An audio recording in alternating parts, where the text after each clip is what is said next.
सत्यापुर गांव की गलियां सुबह सुबह ही चहल पहल से भर जाती थीं। किसान धीरे धीरे अपने खेतों की ओर बढ़ने लगते थे। बाजारों में दुकान खुलने लगती थी। छोटे मोटे काम करने वाले मजदूर सभी अपने अपने कार्यों में लग जाते थे। इसी गांव में रामू नाम का एक युवक रहता था। वह अनाथ था और गांव के लोगों के छोटे मोटे काम करके अपनी जीवन चलाता था। रामू बहुत ईमानदार और मेहनती था। वह कभी किसी का हक नहीं छीनता और ना ही कभी बेईमानी करता था। उसके पास न कोई बड़ा घर था न पैसे, लेकिन फिर भी वह संतोषी था। उसके पास केवल एक अपना कच्चा घर था। उसकी सच्चाई और नेकदिली के कारण गांव के कई लोग उसे पसंद करते थे, लेकिन कुछ लोग उसकी सीधी सादी प्रकृति का मजाक भी उड़ाते थे। एक दिन रामू काम से लौट रहा था। शाम हो चुकी थी।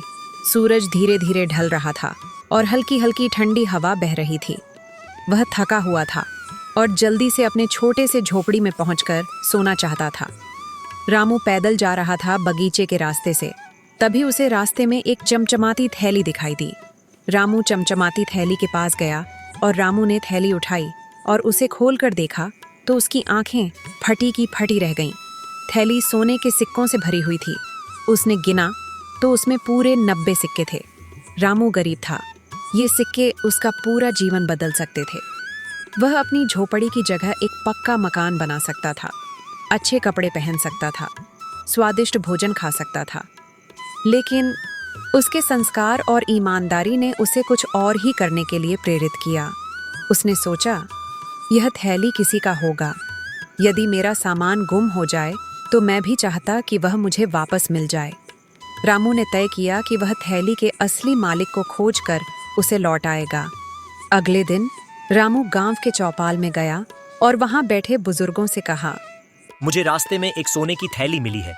यदि किसी की हो तो उसे लौटा दूंगा। गांव में यह खबर आग की तरह फैल गई।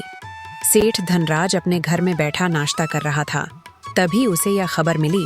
उसने तुरंत सोचा कि चलो मैं इसका फायदा उठाता हूँ, और उसने जल्दी जल्दी नाश्ता करके तुरंत वहां से चल दिया। इधर चौपाल पर सब गांव के लोग बात कर रहे थे।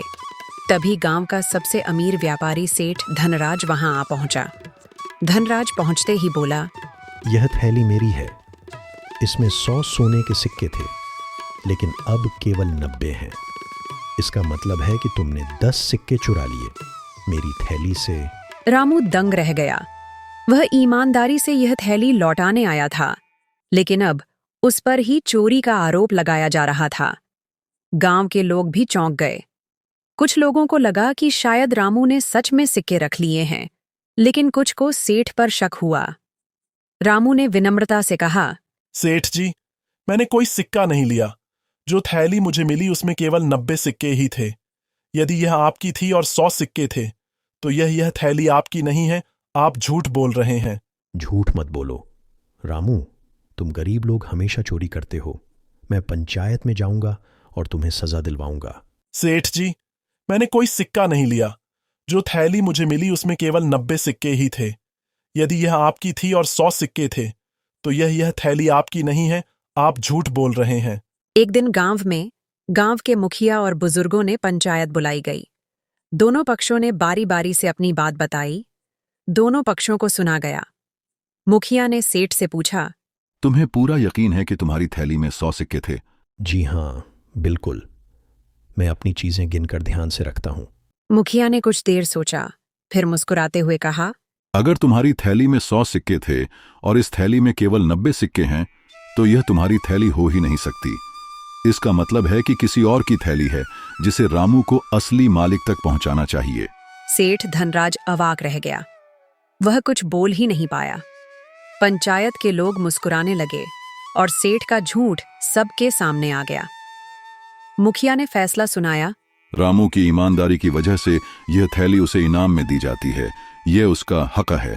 रामू की आंखों में आंसू आ गए। वह न किसी इनाम की उम्मीद कर रहा था और न ही किसी से कुछ चाहता था, लेकिन उसे न्याय मिला। गांव वालों ने भी ईमानदारी की जीत पर खुशी जताई। रामू ने उन सिक्कों से एक छोटी सी दुकान खोली। धीरे धीरे वह अपने परिश्रम से एक सफल व्यापारी बन गया। अब वह सिर्फ सत्यापुर का गरीब रामू नहीं, बल्कि एक ईमानदार और मेहनती व्यापारी था। उधर सेठ धनराज को उसकी लालच और झूठ का परिणाम मिला। गांव वालों ने उससे सामान खरीदना बंद कर दिया और धीरे धीरे उसका व्यापार खत्म हो गया।